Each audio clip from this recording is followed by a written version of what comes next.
గద్దింపు ప్రార్థనకు వెంటనే దేవుడు తలొచ్చి యెషయా ఇంకా ఆ రాజభవనం నుండి బయటికి వెళ్ళక మునిపే మధ్యలో ఉన్నప్పుడే, యెషయా వెనక్కి వెళ్ళు, హిజ్కియాకు మరి చెప్పు, నీ రోగము తగ్గిపోయినది, నీకు మరొక 15 సంవత్సరములు ఆయుష్ ఇస్తున్నానన్నాడు. విరిగిన నగిన మనస్సు హృదయము ఎవరికి ఇష్టమో దేవునికి ఇష్టము. ఆ విరిగి నలిగే స్వభావం నీలో ఉంటే దేవుడు నిన్ను దీవిస్తాడు, నీ ప్రార్థన ఆలకిస్తాడు, నీ మనవులను ఆలకిస్తాడు. అబ్రహాము చేసాడు ప్రార్థన, బ్రతిమిలాడాడు. క్రొత్త కదా, తండ్రి వారిలో లేరయ్యా నీతిమంతులు, ఒక్క 5 అని ఉంటారు కదా, వారిలో ఇతను కూడా అయ్యా ఆ పట్టణాన్ని నాశనం చేయబడ్డారు. లేదు, ఒక 4 కూడా లేరా, ఒక 3 కూడా లేరా, ఒక్కరు కూడా లేరని బ్రతిమిలాడి తన సహోదరుని బయటికి తెచ్చుకున్నాడు, బ్రతిమిలాడాడు. కానీ హిజ్కియా బ్రతిమిలాడలేదు. హిజ్కియా ప్రార్థన చేస్తే 2 నిమిషాల్లోనే ప్రార్థనకు జవాబును అనుగ్రహించాడు. ఎంత స్థితి నుండి అంత స్థితికి నీ ప్రార్థన ఎదగాలి. నీ ప్రార్థనకు దేవుడు సమాధానం ఇవ్వగలుగుతున్నాడా, ఇవ్వలేకపోతూ ఉన్నాడు. ఎందుకు ఇవ్వటం లేదంటే నీ ప్రార్థన అంతా మనుషుల కొరకు చేస్తూ ఉన్నావే, మనుషులు చూసి సంతోషపడతారని నీవు ప్రార్థన చేస్తూ ఉన్నావేమో. దేవుడు అంటున్నాడు, అడుగుడి మీకు ఇవ్వబడను. దేవుడు ఊరకనే చెప్పాలి. నీవు అడిగితే ఏదైనా దేవుడు అనుగ్రహిస్తాడు. అది చెడు తప్పించి మంచిగా ఏది అడిగినా నీకు ఇస్తాడు. పశ్చాత్తాపము నీలో ఉండాలి, విరిగి నలిగిన హృదయం నీలో ఉండాలి.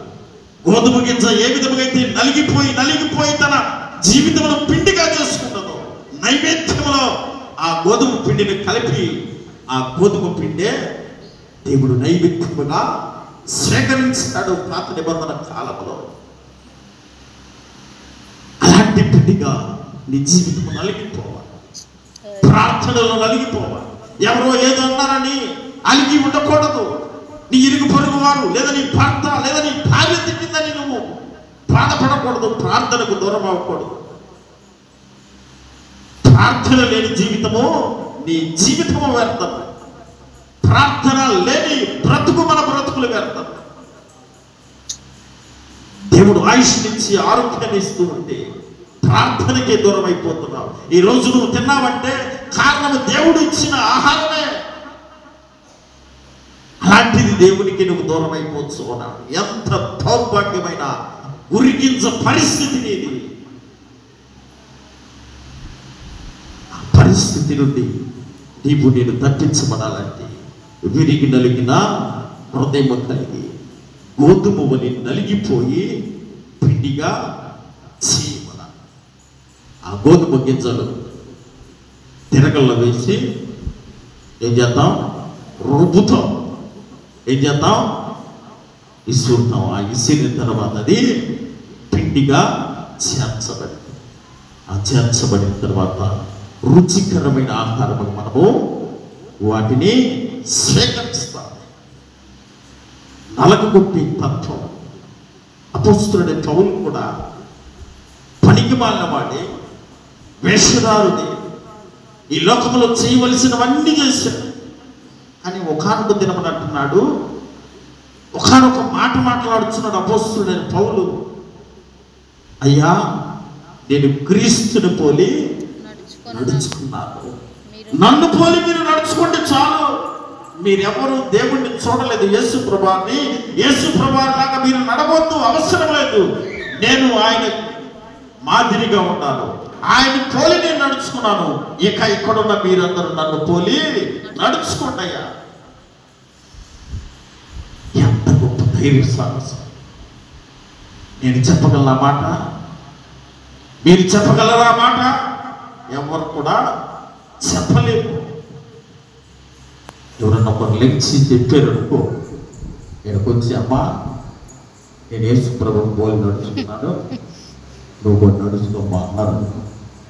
అబ్బోబోలే తిట్టింది వెనక మొన్నగా, వాళ్ళని తిట్టింది వెనక మొన్నగా, మొగుడి మీద అరుతుంది అంటారా అంటారా?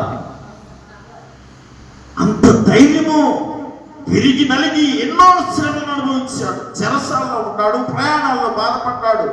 ఆయనను ఇసికించిన వారు లేరు, కష్టపెట్టిన వారు లేరు. అపోస్తలుడైన పౌలును తీసి చదివితే మీకు కూడా అర్థమైంది. కొరింథీయులకు రాసిన 2వ పత్రికలో కొద్ది మాటలు ఎక్కువ మాటలు చదవటం వల్ల సమయం సరిపోదని నేను చదివించడం లేదు. కొరింథీయులకు రాసిన 2వ పత్రిక 11వ అధ్యాయము 22, 23 వచనాలు చదువుతామా? వారు హెబ్రీయులా, నేను హెబ్రీయుడినే. వారు ఇశ్రాయేలులా, నేను ఇశ్రాయేలునే. వారు అబ్రహాము సంతానమా, నేను అట్టివాడినే.